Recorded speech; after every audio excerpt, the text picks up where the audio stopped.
안녕하십니까.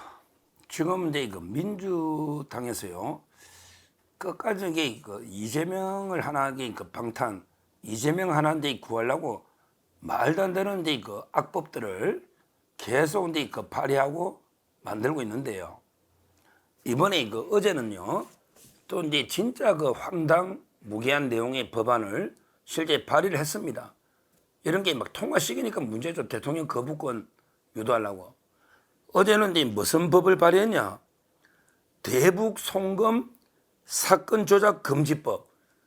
도대체 이런 법이 있습니까? 대북 송금. 이화영이가 이제 쌍방울에 이재명이 방북으로 송금했잖아요. 이런 데 대북 송금 사건 조작 금지법. 민주당은 이제 이 대북 송금 사건이 검찰에서 이제 조작한 사건으로 보는 거예요.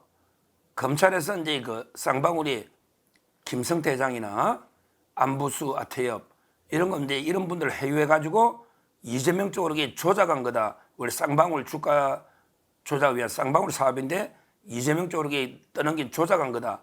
이런 게 말도 안 되는 주장을 하기 때문에 그런 조작을 금지하는 법을 발의한 거예요. 누가 이게 발의했느냐? 대북 송금 사건 조작 금지법. 이게 누가 이게 발의했느냐?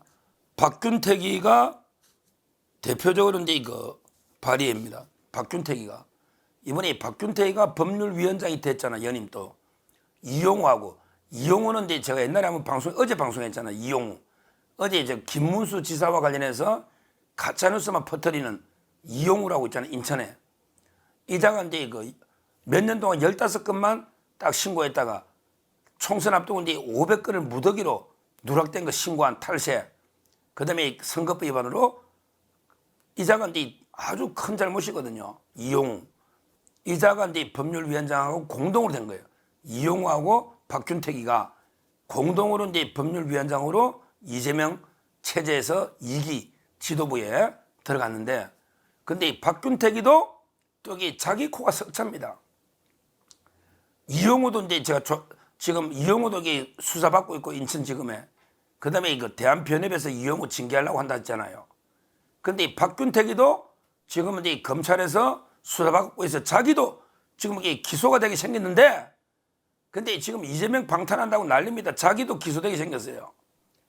옛날에 제가 한번 방송한 것 중에 박균택이가 기억나실 거예요. 박균택이가 이제 광주의 지역의 인터넷 언론사 사장이면서 이제 기자를 자기 법무법인 법무법인의 광산이 취업을 시켜요.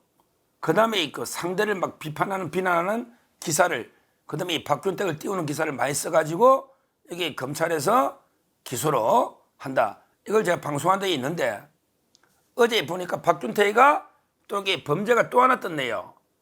어제 기사를 보니까 광주의 선거관리위원회에서 박균택의 선거 회계 책임자를 고발했다. 왜? 선거 비용을 초과 지출했다. 이 큰 죄죠. 선거 비용을 초과 지출했다고 박균택의 회계 책임자를 선거관리위원회에서 고발했다. 그러면 이게 큰일 났네요. 박균택이 자기 범죄에다가 또 이게 회계 책임자까지 고발되면 자기가 날아가죠. 자기 코가 지금 석자잖아. 박균택이가. 그 다음에 이용우도 지금 변협 징계와 인천지검의 수사를 앞두고 있잖아. 이자들이 법률위원장이 돼가지고 이자들이 이재명의 방탄을 위해서 말도 안 되는 대북 송금 사건 조작 금지법, 이런 법을 발의한 겁니다. 그러면 이 법안의 내용이 뭐냐?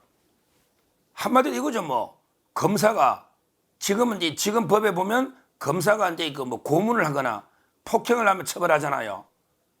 근데 앞으로는 형법하고 법을 바꿔가지고 검사가 사건의 관계자를 회유하도 처벌한다. 야, 5년 이하로 회유해도 처벌한다. 현행법은 폭행하고 가혹행위, 고문만 처벌하거든요. 근데 이걸 바꿔가지고 지금 현재는 이제 아까 말한 것처럼 폭행과 가혹행위인데, 요걸 바꿔서 협박을 하거나 회유를 해도 처벌한다. 근데 뭐 협박이야 또 그렇다 치더라도 회유한다. 야, 이게 그 협박과 회유의 개념이 애매하죠. 야, 너 이게 자백 안 해? 자백 안 하면 너 음벌을 처할 수 있어? 그럼 이게 협박입니까? 아니면 이게 정당한 수사입니까? 아니, 자백해. 자백 안 하면 너 이게 자백 안 하면 아무래도 이게 구형도 많이 할 수밖에 없잖아요. 범죄 반성 안 하면. 그 말하면 이게 협박입니까? 애매하잖아요. 특히 해유는 야, 너 자백해.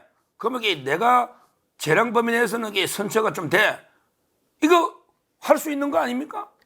아니, 미국은 플리바게닝이 거의 공시가 돼 있고, 우리나라도 이게 플리바게닝은 없어도 검찰이 재량 범위 내 기소 재량이라거든요. 재량 범위 내에서는 잘못을 인정하면서 눈물을 뚝뚝 흘리며 죄송하다 하면 선처 좀 해주고, 그냥 눈깔 이게 딱 빤히 쳐다보면서 이게 끝까지 나 잘못한 건데 어떡할래? 배째라 이러면 이게 구형도 많이 하고, 이게 당연한 거 아닙니까? 근데 그걸 회유와 협박이라고 해버리면 그 검사들이 수사받다 끝나겠네. 피고인마다 야, 저 검사가 내 회유하더라. 검사가 저 내 협박하더라. 어이구, 내 음벌에 처한다더라. 내가 자백 안 했더니. 이러면 이게 검사들 다 고발하면 이게 수사가 됩니까, 이거? 말도 안 되는 법안을 지금 발의한 거 아니에요. 박균택, 민주당 말도 안 되는 게 법안을 발의한 거 아니냐고. 어떻게 수사기관이 회유하고 협박이란 게 불명확한 개념인데, 그럴 경우에 다 경찰, 검찰이 다 처벌하면 오히려 경찰, 검찰이 수사받다가 볼 시간 다 가지. 수사하는 게 아니고. 이런 게 법안을 어떻게, 이런 게 악법, 이것도 법이라고 막 아무거나 그냥 발의를 해대고 있습니다. 그러면서 대통령이 거부권 행사 많이 한다고 또 떠들어. 말도 안 되는 제대로 된 법안을 발의하고 만들어봐. 그러면 이게 거부권 하겠느냐고. 우리 70년 넘은 형사소송법 형법을 왜 걸레로 누더기로 만들었냐 말이지. 왜 걸레로 누더기로 말도 안 되는 게 법을 만들어서. 지금까지 뭐 검사 탄핵법부터 판사 뭐 법방이 좀 오만 말도 안 되는 법을 지금 이게 몇 개냐고요. 몇 개냐고요. 그래서 제가 이게 누누이 민주당 하잖아. 너 차라리 뻔뻔한 민주당. 어차피 너 그게 얼굴에 철판 거는 뻔뻔한 당 아니냐. 어차피 국민 여론이나 눈치 안 보는 거 법 하나만 만들어라니까. 하나만. 이재명 수사금지법 얼마나 좋아. 그냥 우리 이재명 수령은 민족의 지도자이기 때문에 절대 이재명 수령 동지에 대해서 수사를 하면 안 돼. 이재명을 수사하는 거는 불법이야. 요 법 하나만 만들려고 이재명 수사금지법. 어차피 너 이재명을 수령으로 지금 떠받들잖아. 민주당. 야, 정말 이게 우리 나라가 이게 어떻게 이렇게까지 됐습니까? 그 어떻게 나라가 이래 망가지면 그 이재명 같은 사기꾼 범죄자 위선자 거짓말쟁이 이런 자를 수령으로 떠받드는 이런 게 민주당이 되냐고요. 그러면 차라리 법 하나, 이재명 수령 수사금지법 하나만 만들려고 쓸데없이 법 만들어가 자꾸 괴롭히지 말고 일반 국민이나 수사검사 경찰까지. 하여튼 이게 말도 안 되는 이런 이 법안은 뭐 당연히 쓰레기통으로 이게 보내야 되는 거고요. 그 다음에 그 박균택이나 이용우 이자들이 법률위원장대가 이런 걸 하고 있는데 이자들 빨리 좀 수사를 해서 배지를 떼야 되겠다. 지금 이게 혐의가 한두 개가 아니잖아요. 명확하잖아 혐의가. 이자들을 빠르게 배지 떼야 된다. 이 말씀도 드립니다. 감사합니다.